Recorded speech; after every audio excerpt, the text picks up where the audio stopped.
This is the African News we are broadcasting from Canada. My name is Sandra Asante. Top stories.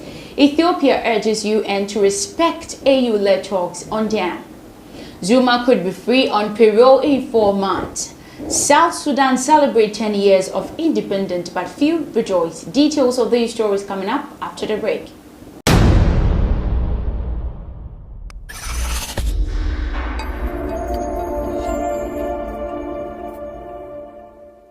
You're welcome back from the break. Thank you so much for staying with me to our first story. Ethiopia has called on the UN Security Council, UNSC, to respect the AU-led tripartite negotiations on the Grand Ethiopian Renaissance Dam, the JERD. Ethiopia Renaissance Dam JERD saying the issue does not fall under its mandate, according to a statement from Ministry of Foreign Affairs issued on Wednesday. The latest attempt made by Sudan and Egypt to take the JERD issue to the UN Peace and Security Council by mobilizing the League of the Arab States, that is the Arab League, would unnecessarily internationalize and securitize the matter. It also leaves a dangerous percentage and takes the negotiations away from the African Union, Ethiopia's Deputy Minister Demeke Denkoni said. Ethiopia has in the past criticized Sudan and Egypt for seeking to involve mediators outside the AU in the dam talks. The UN Security Council is due to meet on Thursday to discuss tensions over the dam. We move to our next story in South Africa. South Africa's Justice Minister says former President Jacob Zuma will be eligible for parole after about 4 months. Ronald Lamola said this was the first time for restraint, not celebration, and promised Mr. Zuma would be treated like any other prisoner. He will spend the first 2 weeks of his 15-month sentence in isolation in line with COVID regulations. The former president turned himself into a police on Wednesday night and began his jail term to contempt of court. He was sentenced last week after failing to appear before the corruption inquiry.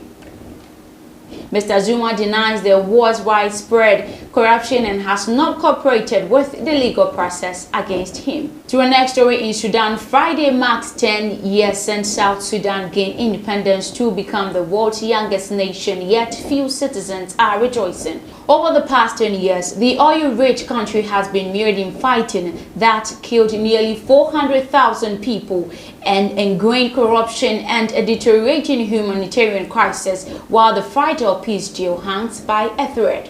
After 10 years of independence, South Sudan's population does not have much to celebrate, said Joshua Grace, a researcher fellow at the London School for Economics who has worked in South Sudan since 2008.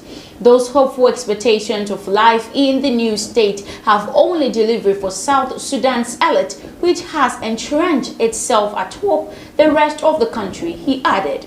Hopes were in high in 2011 when, after decades of war with the North, the Southern Sudan Kir, the former rebel leader, was sworn in the Southern Sudan's first president, with Riek Machar, another rebel leader, as his deputy. Many South Sudanese who had fled returned, while the international community poured millions of dollars in probing up the new government.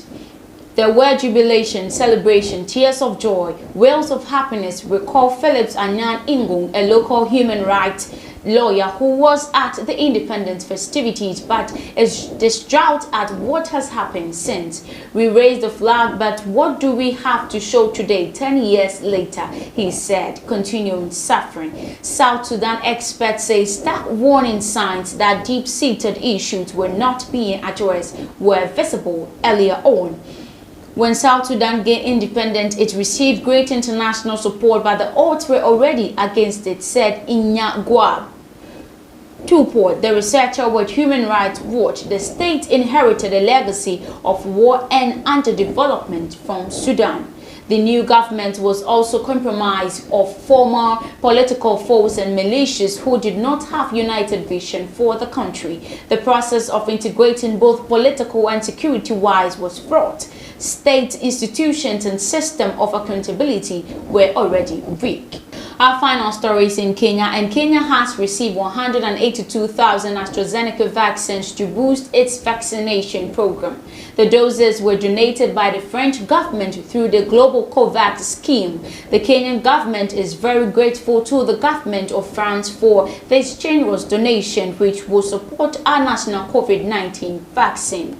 Dr. Walis Akwale, chair of the National Vaccine Task Force, said out of the more than 1 million people who have received the first dose, close to 500,000 are fully vaccinated. The vaccination program in the country is still targeting healthcare workers and elderly and those with pre-existing conditions.